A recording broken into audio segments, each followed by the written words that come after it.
done. It's not happening. Because even earlier this year, there was a mother that came to us because she believed her daughter was being trafficked and she couldn't locate her. We were able to locate her after the person that took her into the interior happened to get into an incident and was at the Political Police station. The girl was subsequently returned to her mother. All of her reports were made. We would usually do follow-ups routinely to ensure that we check with the parents and check with the police to see where the case is at. The report from the police was that the case was in court, but when we contacted the mother, she was never informed that the case was in court. So even simple communication, that is something that really hinders the progress of the case. And last year's U.S. State Department report stated that we had a lot of persons being held for trafficking, but not a lot of cases actually making it through the court. And if the report was issued last year, and this year it's the same thing that's happening, then we still haven't developed from where we were. We still haven't learned from those lessons and put systems in place to ensure that the victims actually get to attend court. And that doesn't only stand for trafficking, but September last year, a special needs girl from Bartica, she was 18 years old at that time, was raped by a neighbor. The matter was reported to us. We ensured that the file moved from the police to the DPP back to the police. We informed the family that the case is supposed to be called up for court. The family has been checking continuously with the police to see when the case will be called up in court. Her aunt even called us until last month because they still have not gone to court as yet. You had a 13-year-old boy from Itabali that was sexually molested, and his father has been checking continuously to see when he will have to go to court, and it's the same thing with him. So there is a problem in the judicial system and the law enforcement system here. Yeah. Ms. Donna Scott, please tell us about your experiences in your organization working to help, women and children who are being trafficked. One thing I observe is because of trafficking has been suppressed for so long in this country, there's no system in place to deal with victims and with the whole system. But they have a whole ministry of social protection. That is what but when for the last year we have been to a lot of conferences and they always hear that they're in the process of putting together policies and all that. Legal framework. But there is no system in place for these victims. But you cannot tell a victim where you can be trafficked until system is in place. So there's so our challenge is that trafficking is happening in Guyana. Okay, tell us now, since you mentioned that, tell our viewers who are some of these people who actually are involved in trafficking. You don't have to call names. We can start. Who are these people? Are they men, women, boys, businessmen, police officers, government officials? Who? You have everybody involved in trafficking. All of them? Everybody's in. When I say everything, you have police officers involved. We had one officer that was charged in 2013. You have business for trafficking a 13-year-old. Police officer? Yes. A police officer. Wow. You have businessmen involved in trafficking. You have minors involved in trafficking. You have people within the ministries working in the hinterland location involved in trafficking because it was a norm. It was suppressed. So they never. It's only now that awareness is being out there, saying that greater awareness. Yes, that is it. There was no awareness. So trafficking was there. It was a norm. Because before the government had said that trafficking didn't exist in Guyana. So And then they moved from saying it doesn't exist in Guyana to it's not a major problem. So instead of educating the population as to what it is, they moved to deny it.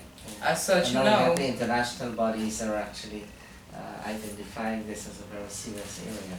Yes. So now they're saying that, oh, we're putting policies in place. But why they're putting policies in place for over, Hold on. as long as the government is in power, Okay. right? So- Policies are being put in place. So are you interacting with the Ministry of Social Protection in any way? Yes, we interact. We have a long list of emails that we send to each and every ministry that involves that with these matters, but most of the time there's no reply. No reply? No, to these emails, there's no acceptance that they even receive. You don't acknowledge receipt. They even deny that they were sent. Yeah, but you have copies of that, Yes, right? Yes. yeah, they deny it in front of us, and then when we send them copies, then they say, oh, so it is just a referral and a referral and referral. Yeah, they're not very good. So at nothing replying. is being done, and in the meantime, the victims are being victimized again Yes. because of lack of proper system to deal with Yeah. the victims. I can understand that, and I'm sure our viewers listening to this program here today would definitely have a better understanding of what is taking place in Guyana and what are some of the social problems that you guys are fighting for and helping with in terms of helping these poor families and kids and unfortunate people who are being trafficked or who are getting involved in all kinds of things that they should not to be gotten involved in. So we want to say thank you very much for coming to the program in San Guyana today and enlightening our viewers. I'm sure we have, if you have more time, maybe later on we'll do another program with you and we'll bring some more evidence, talk to the public, let them hear what you have to say. So while we're coming to the end of today's program, I want to give you the opportunity to please look at our viewers in the eye and tell them whatever message you want. I'm not going to ask you any question, and we can start with you, Mr. President. Please tell our viewers your message. Well, on behalf of the executives, the general membership, and also the persons that benefit from our services, I would like to thank the members and also the agencies that have been loaning us support throughout the years. And one message in which I would like everyone to leave this interview with is that Guyana does have a lot of issues that need to be addressed and that can be addressed once everybody is willing to work together for the greater good of not only the country but the citizens. Thank you very much. Ms. Marina Charles, Well, the your message- message today. My As we message do. today is, I would want to say that to everyone, please be observant, be on the lookout, be alerted, anything strange going on. Just call, you have the numbers on the screen that you could call, because human trafficking today is everybody's business. It's not my business and your business, it's everybody's business, because it is so frequent out there. And one of the things that I would like to see is especially for these girls, these Armenian girls in the remote areas, that they have some kind of representative, even from the Armenian Affairs, you have the minister and everybody. I would like to see them pay more attention to these girls when they come out with these trafficking cases, because like these girls would go to the hospital, baby and everything. Nobody don't show up, nobody cares. And right now we would call the two shows from the different areas. Hi, y'all have some girls here. What are you doing about them? Come, talk with them, check with them. And we get in the two shows now to be involved, going to the ministry and having them to speak with the girls and so on. But we are calling on the Armenian Affairs, the minister and everybody, pay attention to your girls, because they need help, they need attention. They're persons that need to be educated. They're in certain areas, yes, they are less advantaged. They have the less advantage of getting things over, and they have the work to do. It's not just talking it, it's not just putting it on paper, but seeing that it is done.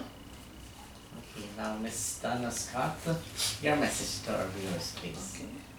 My message to our viewers is that I would like to say to all Guyanese that trafficking in human is present in Guyana. and it is not a norm. So persons out there, please do not think that it is a norm or that persons chooses to walk that road. It happens to them, and it happens to your sister, your brothers, your aunt, your uncles, your children. It happens. So let us be our brothers and sisters keepers out there. Please, it takes a community to raise a family.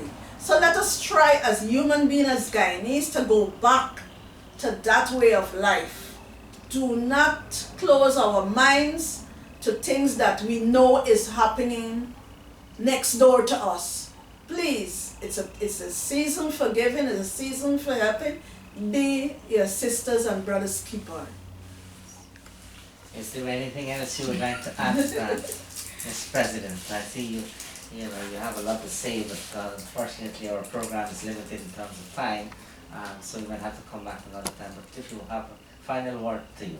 The only thing I would like to say in closing, because another issue that is aligned to trafficking is persons being labeled as victims who are not victims. Yes, tell us a little bit more about that. That seems to be interesting. People who are labeled as persons being trafficked and they are not actually. So what do you mean by that? Wrongfully, they just pick up people like that and lock them up and say, look, you're trafficked? You're a victim of trafficking. Just like that? We've even had one instance where the family came to us because they did not know which agency picked up their child. Because when the rescue was being carried out, the team did not identify themselves. So they were informed through one of the occupants of the bar that their niece was working at that she was detained, but she didn't even know by whom. Because all that happened was that the persons came to the bar, identified the girls that worked there, and took all of them and placed all of them in protective care. Just like that? Just like that. Without going through the court, without any kind of They don't have to go through the court to police. be in protective care. They would report it to the police station. Who would they? The Ministry of Social Protection, the Counter Trafficking Unit. Okay, so the that's a ministry part of reports them. it to the police, and the police goes and arrests these people and bring The them. police were a part of the initial team that conducted the rescue Oh, because it was a joint operation. joint operation. So you just pick up these people, okay, and you come with me. One of the girls that was Protective picked up, care. she was not even working at the bar. She was there with her boyfriend. She was a, she So was she- a customer at the location, At the bar. and they picked her up and And put her into In the protective care as well. just like that. Just like that. Well, that is ridiculous, right? When the family contacted us, because one of the major issues in which a lot of persons face, especially persons from rural communities, is that they don't have birth certificates. So there is no way to verify the person's age. As such, we had to engage the secondary school headmistress where she attended and get a letter from her to get her out of protective care. And to me, that still doesn't solve the problem. Because irrespective of her age, if the victim is telling you that she is not a victim and she works at the bar, she earns a salary, she can prove that she earns a salary, her family is there to verify that she has been receiving pay, her school can verify her age, then on what grounds are you picking her up on? If she's beautiful and they want her somewhere else. Statistics. It's a statistic. Oh, statistics. So they Yeah. want to say that they've captured so many persons. Rescued so many persons. Alleged. They always use the term alleged victim. So they're gonna have like 2,000. What's the number now? Want something? 100, they had, for this year, I believe the number was stated was over 100 victims. 100. But then you have persons that the DPP didn't advise that trafficking be charged against the perpetrator. But the ministry is still classifying them as alleged victims. Now, if the DPP has full authority, she has all details of the case, and she is telling you that this person is not trafficked, then under what pretext are you going to classify the person as a victim still? I think you might need to access the services of some attorneys and so on who can look at the legal aspects here and advise you. Do you have any attorneys in your organization? We do, and we also have a partnership with the Guyana Women Lawyers Association. Okay, very good, very good. So, do you meet with them and have a lot of these cases analyzed by them? Yes. Okay. So that's, you get some advice, legal advice. Yes. It is very important because probably these police officers who are going in together with the Ministry of Social Protection to just arrest people and just put them into protective care and all of that. In one incident, the Tushao of Barometer had to come down to Georgetown to demand the release of one of his residents because she was not trafficked. And the Ministry of Indigenous Affairs had to get involved as well for the girl's release. That's very funny because you said it, just to make up the numbers, to put the statistics right, But then just you, pick up people like that and put them. but then you have real cases that we're reporting to them that we would like Right, to partner the real with cases them. they're not paying attention to. No. But they're paying attention to other cases. This is a very serious matter, I think.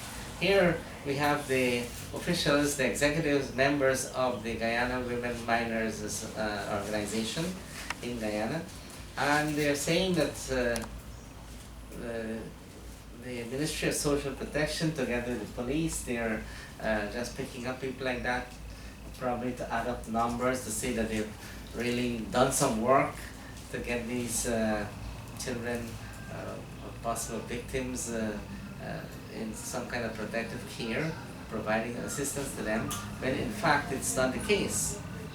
And the real cases are not being addressed. Yes. They are not being investigated. So I do hope that someone who's listening to this program inside Guyana would be able to pay some attention to these issues that are being raised here and take the matter to the next level, because these are serious allegations being made by a very well-known organization. I know we've been reading about the Guyana Women Miners organization for a while. They've been involved in a lot of good work, and for them to say something like this